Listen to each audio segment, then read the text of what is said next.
Hey everyone, I'm Kevin Gosztola, the managing editor for Shadowproof.com.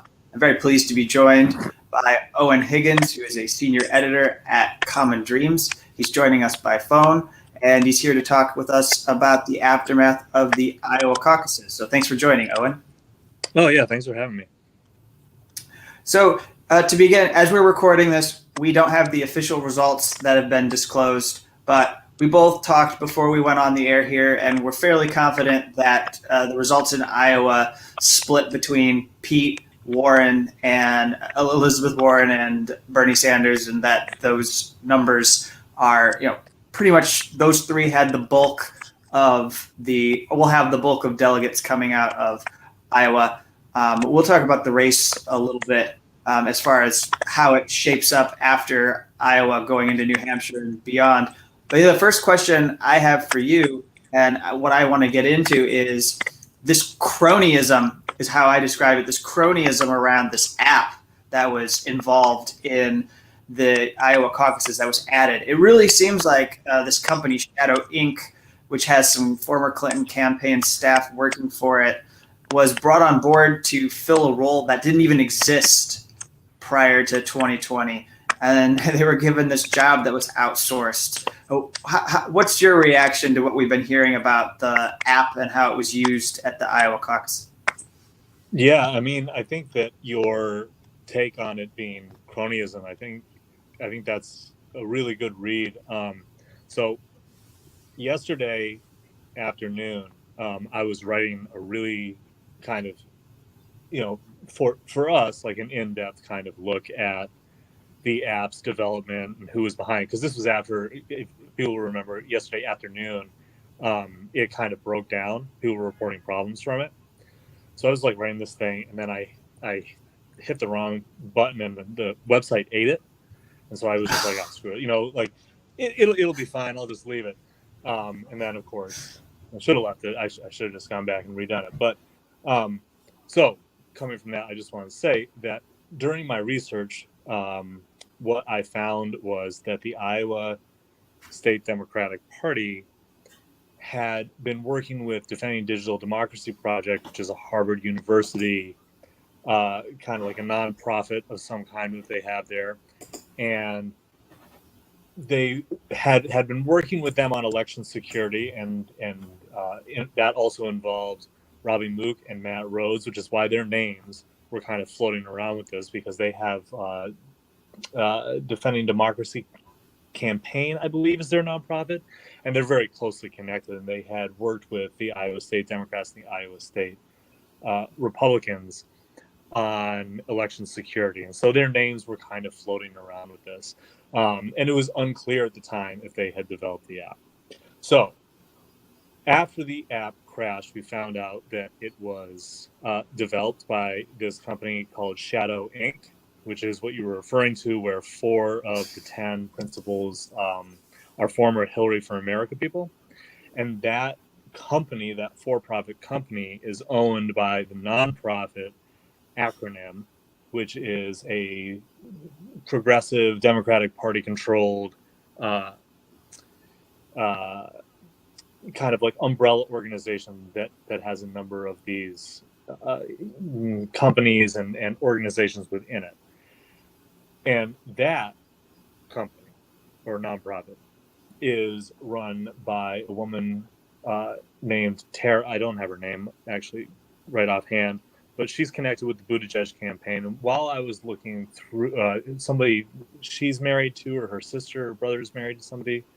But as I was looking into it, it goes deeper than that. There are people that are working with or for Acronym who also are working on Buttigieg and Warren's campaigns.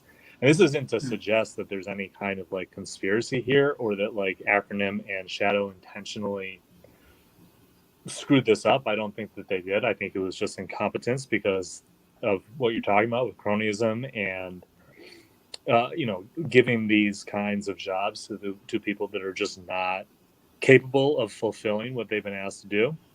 But I do think that it's interesting to kind of look at this consulting class kind of world that they're operating within, and it makes you understand why, why these people don't like the Sanders campaign in particular, because their entire economic, I don't want to say class, I guess that the industry that they have built within the Democratic Party and consulting and all, think tanks, etc., is based around all of these relationships that they have, and so that's how this money just keeps on flowing to people. Anyway, I'm kind of getting off track here, but that's kind of what's Well, going on. well, yeah, and I want to throw out here again. This has a cartoonish name, and I wanted to point out for people that the state party and others were not disclosing who this contractor was in the run up to the Iowa caucuses. They also didn't do any. They limited the testing and the way that people could access the app prior to the caucuses. So people who were going to be running precinct locations didn't get a lot of opportunity to explore how it would function. They believed if they had that available, then it would be prone to like hackers. So you see the kind of like Russia panic that has been a fixture of our elections for the last 3 to 4 years, rearing its head in Iowa. But this on the page, I mean, you go to their website, there is no information about anybody who works at Shadow Inc. And I know that you can go to LinkedIn and look at their profiles, but in general, if you didn't have a member, if you weren't a member of LinkedIn, if you didn't know how to go to LinkedIn, if you didn't know how to browse LinkedIn, but you wanted to just go to their page and see who works on these election tools, there's nobody there. And it has this really incredible description. Why Shadow? Like, why did they call it this? Which reads, when a light is shining, shadows are a constant companion. We see ourselves as building a long-term, side-by-side, quote-unquote, shadow of tech infrastructure to the Democratic Party and the progressive community at large, which probably makes sense to the consultant class that's involved in this. But for a lot of people out in the public, this has been taken to be kind of creepy. Yeah, I mean, I think that that's kind of like some branding phraseology that's aimed at people who are within that class, right? That Yeah. will react to it. I mean, I think we would be having a different reaction to it if this was like not something involved with politics and with this kind of murky in between of like, this should be public information. If it was like a private company, I think that this would be probably a different conversation, right? Like that branding wouldn't really raise any red flags. But yes, like when it's something like the Democratic Party, or they're working on campaigns, saying that you're going to try and be in the shadows is I mean, it's, like you said, it's cartoonishly shady. But like getting back to what you were saying about like the Russia panic too. I mean, this is the thing. For 3.5 years, the Democratic Party has taken this conspiracy theory about Russian hackers and Russian intervention, and they have worked themselves into this endless lather about it. And now we're seeing what the real effects of that are. We're seeing the Iowa Democratic Party working with Harvard and working with DHS to develop this app that was supposed to be more secure way to report results. And we now know that DHS and Harvard pulled out of it. They said this thing is not going to work. And then the DNC was just like, yeah, we don't care. Well, you're going to do it anyway. And they rushed it to production. And then, I mean, we're now hearing that, and I can't remember who reported this, but it was today, I think, that now we're hearing that the app was unusable last Thursday, and that they were still pushing it forward. So it's not even like that it was yesterday, it was just a couple hours before the caucus, which was ridiculous enough, but it's that it was on Thursday as well. So I think there's a lot of stuff going on with this story, and I think there's a lot of ways to approach it. But I do think that the Russiagate conspiracy theory stuff, coming home to roost is definitely part of it. And one more angle I want to get into, which is there's a story that the Des Moines Register did. Of course, that's a paper out of Iowa, so they're really good journalists to be digging into this. And their headline they went with was Clinton campaign veterans linked with app that contributed to caucus chaos. So that's how they framed it, and I think that's completely appropriate. And what they got into was, so far we've talked about the people who worked on the app, but maybe people didn't know that the Iowa Democratic Party chairman, Troy Price, actually was the Iowa political director for the Clinton campaign in 2016. So he was involved in contracting the company, the startup that has former Clinton staff. So again, getting into that cronyism, I just want to ask you, one of the things we saw happen in the immediate hours after this all started to melt down and become a disaster, we saw people who were particularly Clinton Democrats, but also establishment folk saying, oh, no, you can't panic. Oh, you can't suggest that there might be something suspicious. Stop weaving conspiracy theories.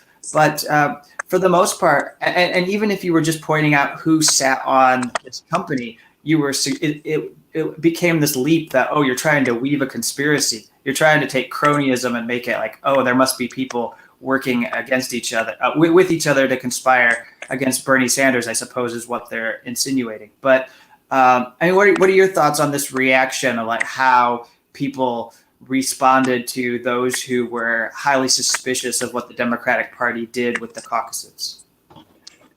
Yeah, I mean, I was the subject of a lot of that. I think that I think that being suspicious of any institution is a healthy approach to the world. And I think that people who are interested in maintaining those institutions are going to not appreciate that. And I think that that's certainly part of it.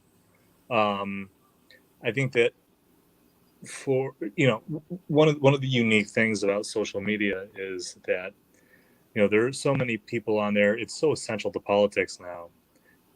That's the way that we're discussing a lot of this stuff. That's the way we're understanding a lot of this stuff. And a lot of journalists, will approach a breaking event like what we had last night, which was, things were just going crazy. Like it was hard to keep track.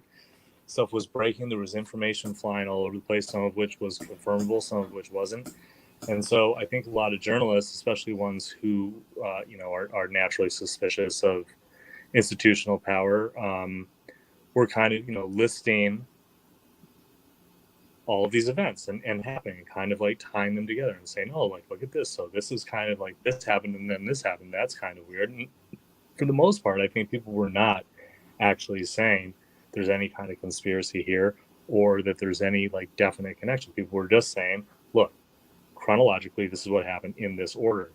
And when, speaking for myself, when I do something like that and the reaction from people, allied with the people that I'm talking about is to just completely freak out like that, it makes me it has the opposite effect on me. It makes me wonder what's actually going on here.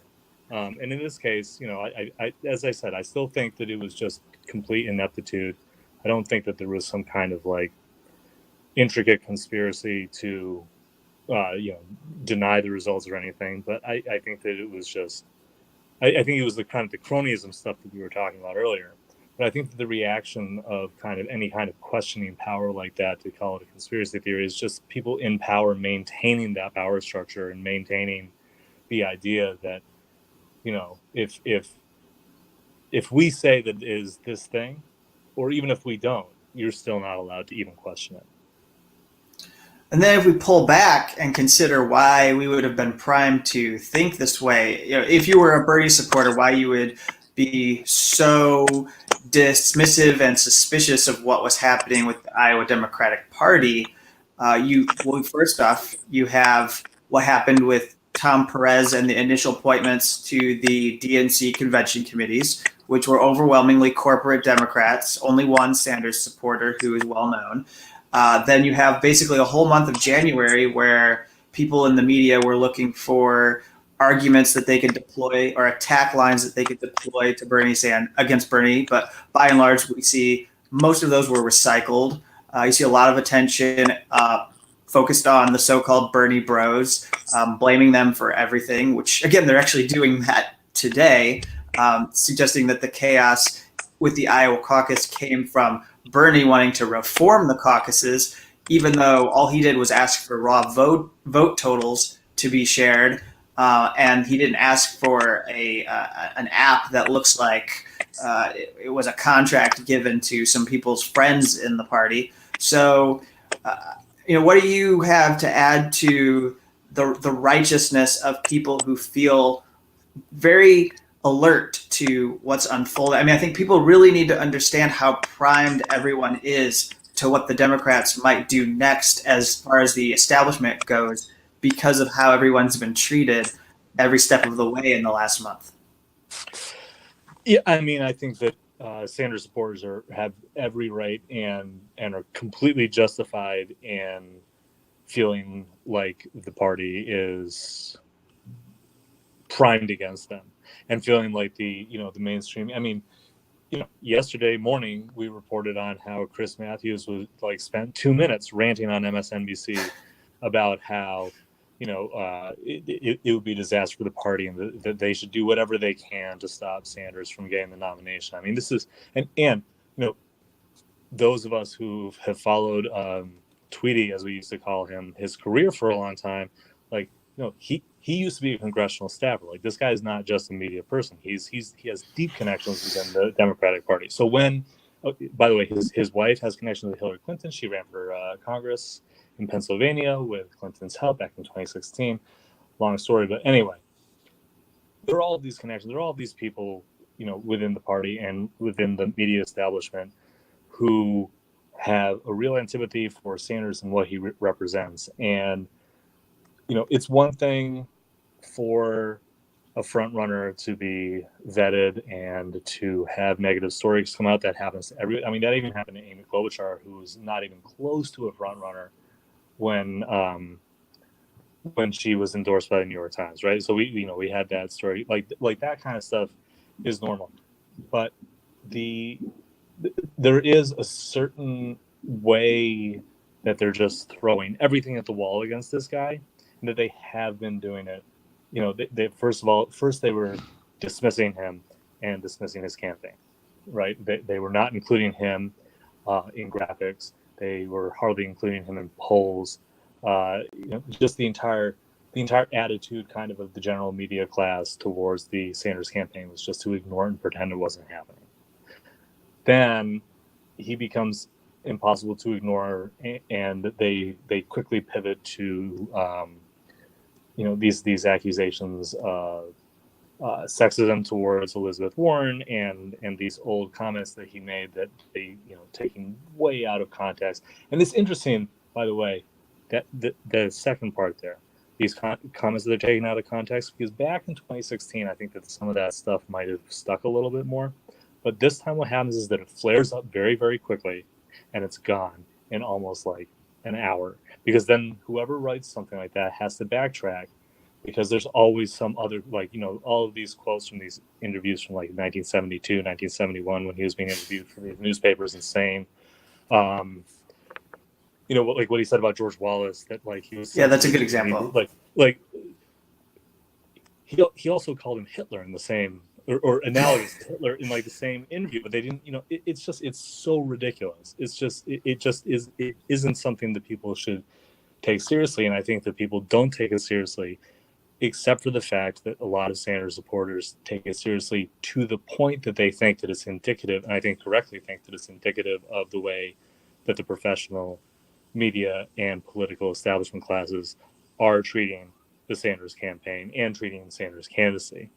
And so to get back to your point, yes, are they primed to think that something might happen? Sure. Does that mean that every single thing that happens that's a negative for Sanders, or is an example of the Democratic Party ineptitude, is an example of that?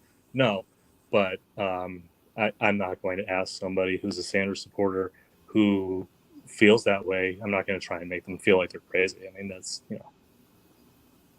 Yeah, there's no effort among people in the establishment that are demanding quote unquote civility or calmness or people to turn down the temperature. There's no effort to empathize with why Sanders people feel the way they do. There's just, and then in many ways they're part of actually inflaming this. So let me ask you, let's turn to Joe Biden, because I think that is a storyline that Joe Biden was able to uh, evade being put under a microscope last night, even though his campaign, it seems, totally collapsed in Iowa.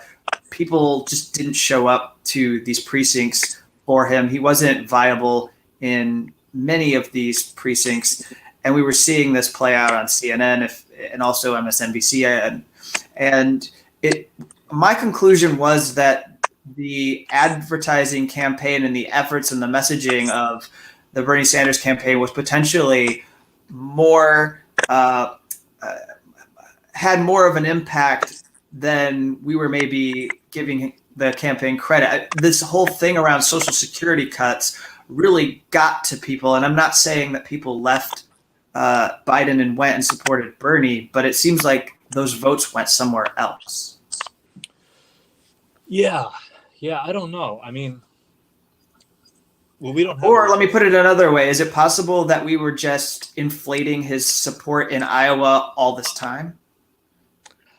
I wonder if we were inflating, if his support has been inflated across the entire, in the entire polling, because there were just like all of these photos coming out of these polling places with like nobody was there for him, and it's not like there weren't old white people there. You know what I mean? Like that's supposed to be his base. No, I'm serious. Like because that's what they say. Like old white people, that's how he's going to win.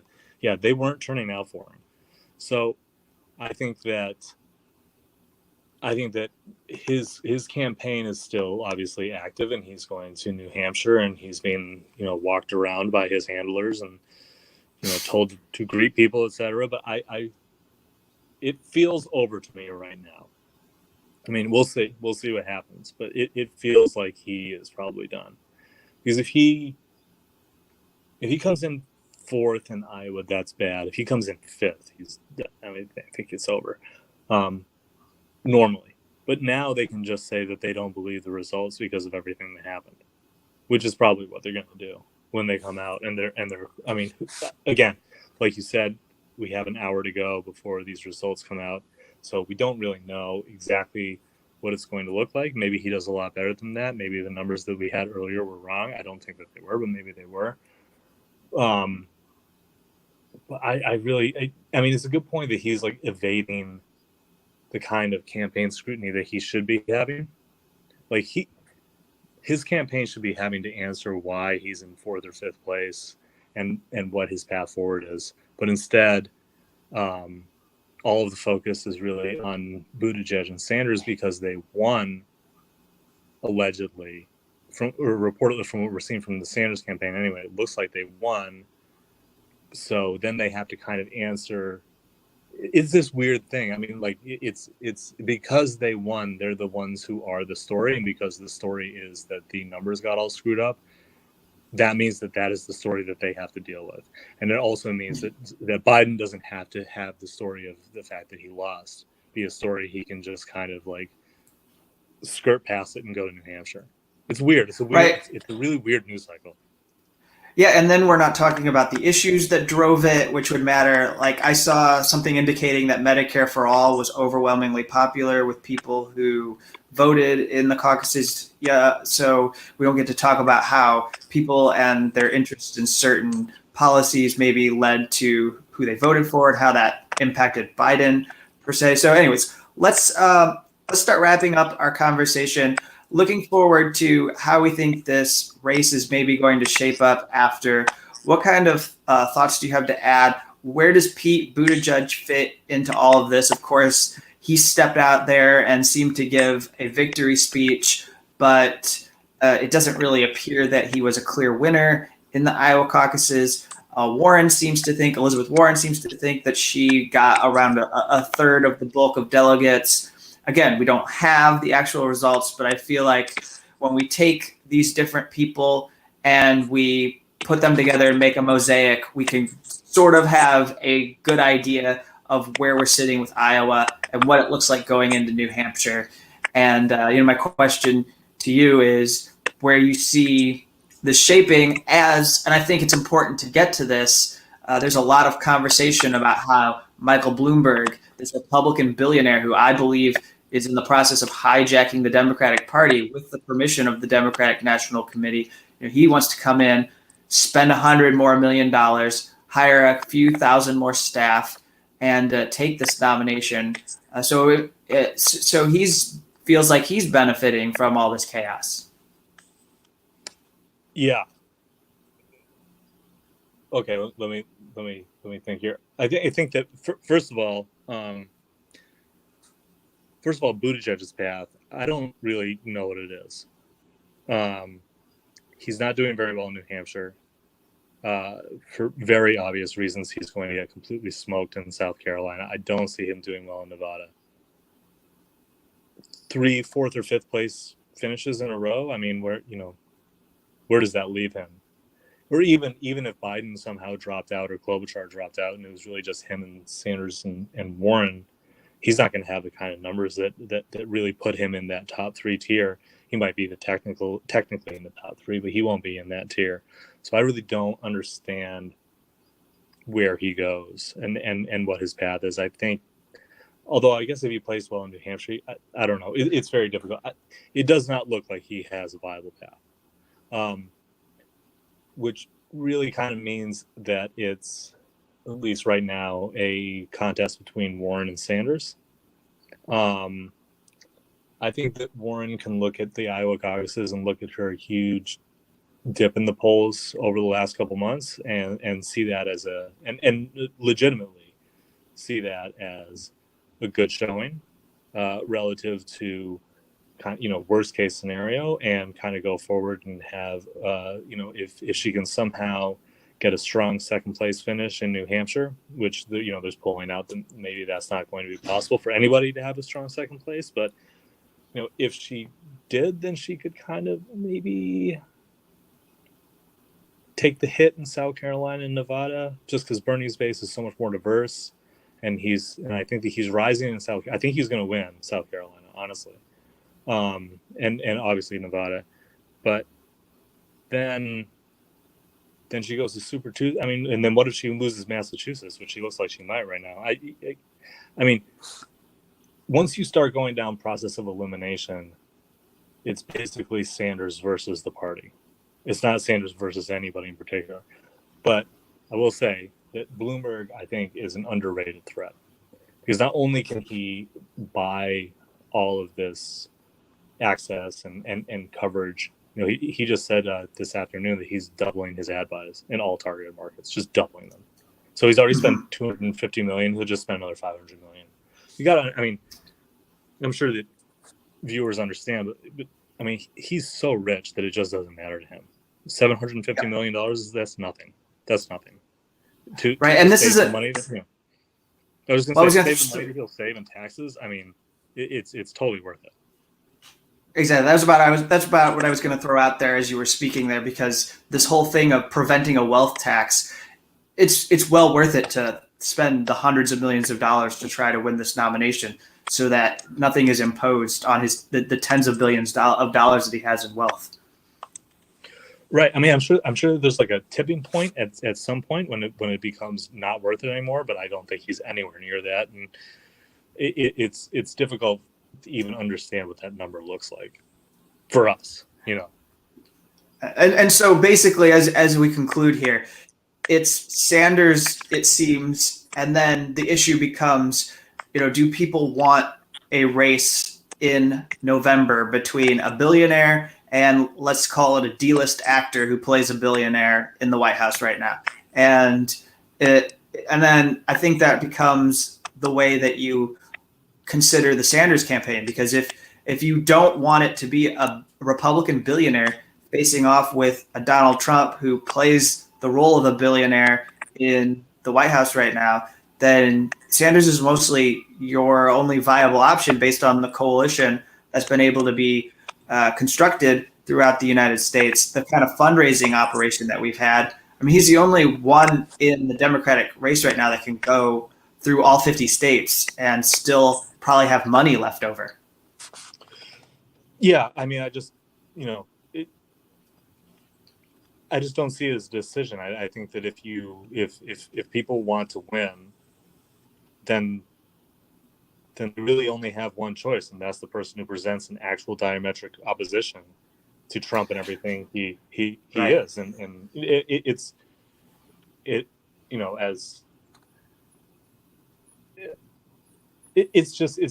makes no sense to me that anybody would think that the answer is to like nominate a Republican to go up against them. I mean, we tried that in 2016. Didn't work.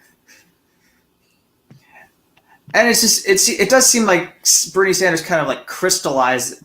It's odd because everyone thinks that your first inclination is Michael Bloomberg is going to come into the race. He's going to try to steal the nomination from Bernie Sanders. And the last thought I have on my head to get out here in this broadcast is, in an odd way, it might actually prime his supporters even more, because it's kind of like the fuel that gets people going even more enthusiastically, because they believe that they're being suppressed and that there's a conspiracy against them. And Bloomberg just checks all the boxes for that guy that's being brought in to run Sanders out of the race.